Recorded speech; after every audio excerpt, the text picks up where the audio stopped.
Welcome to I dream. It's me Anusha Kumar. ఇవాళ మన guest doctor Shailaja Surapaneni గారు, డెర్మటాలజిస్ట్. వారితో మాట్లాడదాం. నమస్తే మ్యామ్. నమస్తే అమ్మా.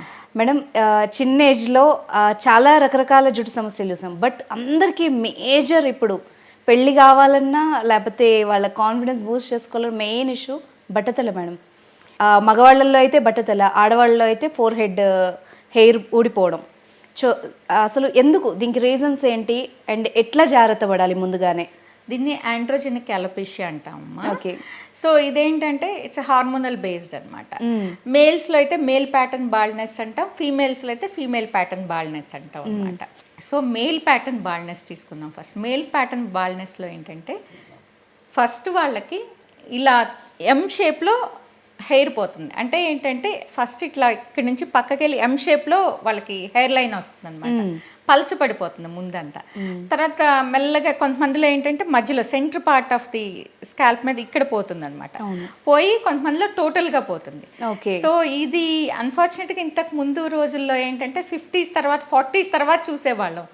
ఇప్పుడు 20s నుంచి మొదలైపోతుంది ఈ హెయిర్ ఫాల్, బాల్డ్నెస్ అనేది స్టార్ట్ అయిపోతుంది. పాపం వాళ్ళు రియలైజ్ అవ్వటం ఏంటంటే రియలైజ్ అయ్యేసరికి లేట్ అవుతుంది. సో ముందే ఏంటంటే మామూలు జనరల్ హెయిర్ ఫాల్ అనుకుని వదిలేస్తున్నారు చాలా మంది, కానీ వాళ్ళు రియలైజ్ అయ్యేసరికి చాలా పోతుంది అనమాట. అలాగే ఫీమేల్ ప్యాటర్న్ బాల్డ్నెస్ ఏంటంటే కొంచెం లేట్గా, అంటే మేల్ కంటే కొంచెం బెటర్, అరౌండ్ 30 yearsలో స్టార్ట్ అయిపోతుంది. వాళ్ళకు కూడా 25-30 years నుంచి వాళ్ళకు కూడా మెల్లగా ఇక్కడ థిన్నింగ్ అనేది స్టార్ట్ అవుతుంది. 30 years దాటిన తర్వాత థిన్నింగ్ అనేది, ఫ్రంట్ థిన్నింగ్ అనేది స్టార్ట్ అయిపోతుంది. కొందరికి పాపిడి కూడా మ్యామ్ చాలా వైడ్ అవుతుంది. అది లేడీస్ లో ఫీమేల్ ప్యాటర్న్ బాల్డ్నెస్ లో పాపిడి వైడ్, అది కూడా ఒక రకంగా బట్టతలకు కారణం అవుతుంది. వైడ్ అవటము, ముందు భాగంలో పలచబడ్డం హెయిర్, ఈ రెండు ఫీమేల్ ప్యాటర్న్ బాల్డ్నెస్ అనమాట. సో ఇవి ఎందువలన వస్తాయంటే ప్యూర్లీ హెరిడిటరీ అమ్మా. Okay, hereditary, it runs in families, no doubt about it అనమాట. అంటే ఏంటంటే వాళ్ళకి తాతలో తండ్రిలో ఇటు అమ్మ సైడ్ ఫ్యామిలీనో ఎవరికో ఉంటుంది. సో ఉంటేనే అది వస్తుంది అనమాట. అలాగే మన దీన్ని బట్టి కూడా ఏంటంటే ఇప్పుడు మీరు జపనీస్ను చైనీస్ చూస్తే వాళ్ళకి మనంత తొందరగా ఉండదు. వెస్ట్రన్ పీపుల్లో చూస్తే తొందరగా బాల్డ్నెస్ ఉంటుంది, మనకి ఇంకా వాళ్ళ తర్వాత మనకు ఉంటుంది. అదే మీరు చైనీస్ జపనీస్లో చూస్తే ఏంటంటే వాళ్ళల్లో ఇంకా కొంచెం లేట్గా, సో భూభాగాన్ని బట్టి కూడా మారుతూ ఉంటుంది. సో తర్వాత ఏంటంటే ఇంకా వేరే రకాల కారణాలు ఏంటంటేనమ్మా, ఎస్పెషల్లీ కొంచెము ఈ కార్డియాక్ ప్రాబ్లం ఉన్న వాళ్ళల్లో, కొరోనరీ హార్ట్ డిసీజెస్ ఉన్న వాళ్ళల్లో, ఎక్కువ బ్లడ్ ప్రెషర్ ఉన్న వాళ్ళల్లో, డయాబెటీస్ ఉన్న వాళ్ళు, ఇన్సులిన్ రెసిస్టెన్స్ డయాబెటీస్ ఉన్న వాళ్ళల్లో, సో అలాగే థైరాయిడ్ ప్రాబ్లం చాలా ఇంపార్టెంట్ అనమాట. థైరాయిడ్ ప్రాబ్లం ఉన్న వాళ్ళు, హైపో ఆర్ హైపర్, హైపోథైరాయిడిజం కానీ హైపర్ థైరాయిడిజం కానీ ఉన్న వాళ్ళల్లో, ఎస్పెషల్లీ లేడీస్లో అయితే పీసీఓస్ అనమాట, పాలిసిస్టిక్ ఓవేరియన్ సిండ్రోమ్ అంటాం. పీసీఓస్ ఉన్న వాళ్ళల్లో ఫ్రంట్ హెయిర్ అంతా థిన్నింగ్ వచ్చేస్తుంది అనమాట వాళ్ళల్లో. సో అలాగే బ్లడ్ థిన్నర్స్ వేసుకునే వాళ్ళల్లో, వైటమిన్ ఏ ఎక్కువగా వేసుకునే వాళ్ళ, వైటమిన్ ఏ ఇవన్నీ ఏంటంటే రివర్ట్ బ్యాక్, వైటమిన్ ఏ ఆపంగానే మళ్ళీ వచ్చేస్తుంది. ఓకే, జెనెటిక్ అయితే యూ కెనాట్ రివర్ట్. సో వీళ్ళల్లో ఏంటంటే చాలా మనం ఈ హెయిర్ ఫాల్ అనేది ఎక్కువగా చూస్తాం. అలాగే అలోపేషియా ఏరియేటా ఉన్న వాళ్ళు, ఆటో ఇమ్యూన్ డిసీజెస్ ఉన్న వాళ్ళల్లో హెయిర్ ఫాల్ ఎక్కువగా ఉంటుంది. సో ఇవన్నీ రకరకాల రీజన్స్ ఉంటాయి. మెయిన్ ఏంటంటే genetic. So main tractional alopecia అంటాం. కొంతమంది ఏంటంటే ఇప్పుడు ఆఫ్రికన్స్ అయితే కనుక ఇలా లాగి ఇక్కడ కట్టేసుకుంటుంటారు. వాళ్ళలో కొంతమంది గట్టిగా లాగేసేసి పోనీటైల్ వేసుకుంటారు. వాళ్ళలో కూడా ట్రాక్షనల్ అలోపేషియా అంటాం అనమాట. అంటే ఆ ట్రాక్షన్ కూడా ముందు హెయిర్ అంతా పోతా ఉంటుంది అనమాట. సో అలాంటివి కూడా రకరకాల. అలాగే హార్ష్ షాంపూస్ వాడేస్తుంటారు. సో చాలామంది ఎక్కువగా ఫ్రీక్వెంట్గా హార్ష్ షాంపూలు వాడడం వల్ల కూడా హెయిర్ ఫాల్ అనేది ఎక్కువగా, న్యూట్రిషనల్ డెఫిషియన్సీ ఉన్నాయి.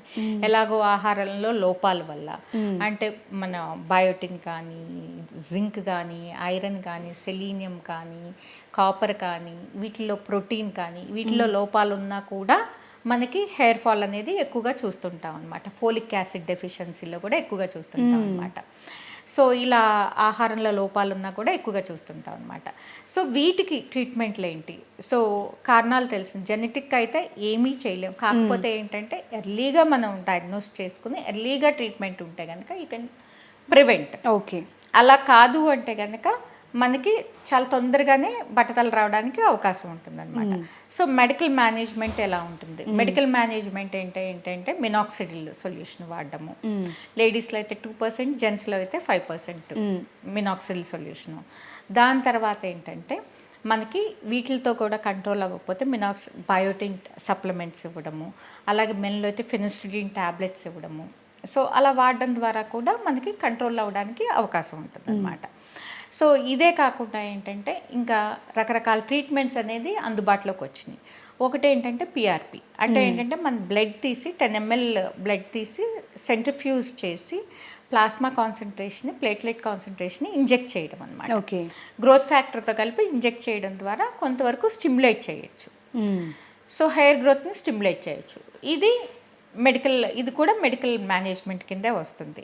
సో ఒకవేళ ఇంకా ఎక్కువ బట్టతలు కనుక ఎస్టాబ్లిష్ అయితే కనుక పిఆర్పి చేసినా కూడా మనకేమీ రిజల్ట్ ఉండదు. ఓకే.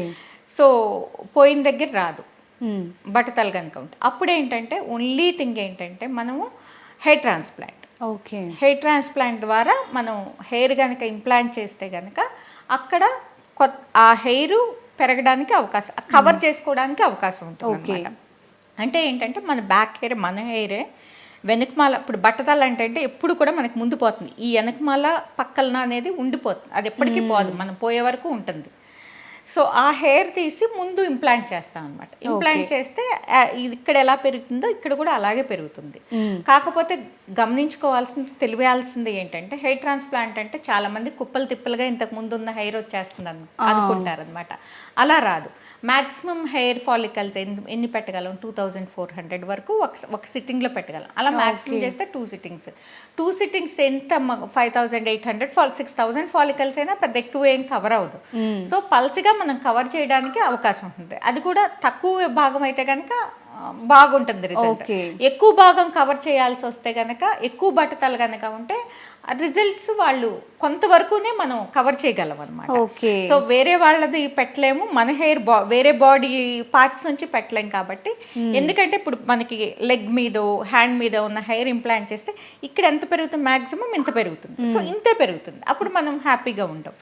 మనకి ఇక్కడ హెయిర్ వేరుగా ఉంటుంది, ఇక్కడ హెయిర్ వేరుగా ఉంటుంది.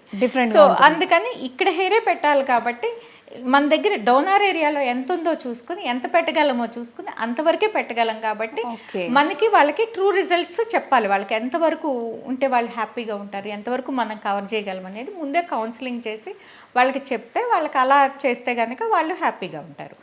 ఓకే. అది అయితే ఈ లెక్కన ఏ టైం బెస్ట్ టైం మ్యామ్ డాక్టర్ని విజిట్ చేయడానికి? హెయిర్ ఫాల్ ఉందంగానే రావాలమ్మా. వాళ్ళకి అసలు ఏ ప్యాటర్న్ ఉంది, ఎలా పోతుంది, ఎందుకు పోతుంది, ఇద్దరు సప్లిమెంట్స్తో సరిపోతుందా, సొల్యూషన్స్తో సరిపోతుందా, పిఆర్పి అవసరమా, ఏది అనేది మనం టు కంట్రోల్, టు ప్రివెంట్ ముందే రావడం అనేది బెటర్. సో అలా రాకుండా, సో మనం స్టాప్ చేయలేము ఎప్పటికీ కూడా. ఎంత ట్రీట్మెంట్స్ ఇచ్చినా కూడా you cannot stop, you cannot prevent. ఏంటంటే అది ప్రోగ్రెసివ్ అంటే అంత తొందరగా పోకోకుండా మనము కొంచెం డిలే చేయొచ్చు. అంతేగాని ఇది శాశ్వత పరిష్కారం అని అనుకోవద్దు. ఒక హెయిర్ ట్రాన్స్ప్లాంట్ చేసిన హెయిర్ మాత్రం అది మనకి పోయే వరకు ఉంటుంది. సో అది ఊడిపోదు. ఎందుకంటే మనం ఇక్కడ నుంచి తీసి పెడుతున్నాం కాబట్టి, ఇది ఎప్పటికీ పర్మనెంట్ కాబట్టి, ఇది పెడుతున్నాం కాబట్టి ఇది పోదు. ఓకే. ట్రాన్స్ప్లాంట్ చేసిన హెయిర్ పోదు. సో అలాగే ఈ రీజన్స్లో ఏంటంటే హెయిర్ ఫాలింగ్ రీజన్స్ ఏమన్నా క్యాన్సర్ పేషెంట్స్ కానీ, రేడియేషను ఇలాంటి పేషెంట్స్లో కూడా హెయిర్ ఫాల్ అనేది ఎక్కువగా చూస్తుంటాం అనమాట. సో ఈ హెయిర్ పెడతాం కాబట్టి అది పోదు. మిగతా హెయిర్ పోవడానికి అవకాశం ఉంటుంది కానీ ఇది మాత్రం పోదు, పెట్టింది మాత్రం పోదు. So we can cover the area. You cannot like అలాగా మనకి ఇంతకు ముందులా 20 yearsలో 15 yearsలో ఉన్నంత హెయిర్ ఉంటుంది అనుకుని హెయిర్ ట్రాన్స్ప్లాంట్ అయ్యో ఇంత ఖర్చు పెట్టాం మేము, ఆ రిజల్ట్స్ ఎక్స్పెక్ట్ చేసి వచ్చాము అనుకోవడానికి వీలు లేదనమాట. కొంతవరకు ఇంప్రూవ్ చేయగలం, అంతేగాని 15 years 20 years ఉన్నప్పుడు హెయిర్ అనేది ఉండదు. Okay. Thank you very much ma'am. Most welcome అమ్మా.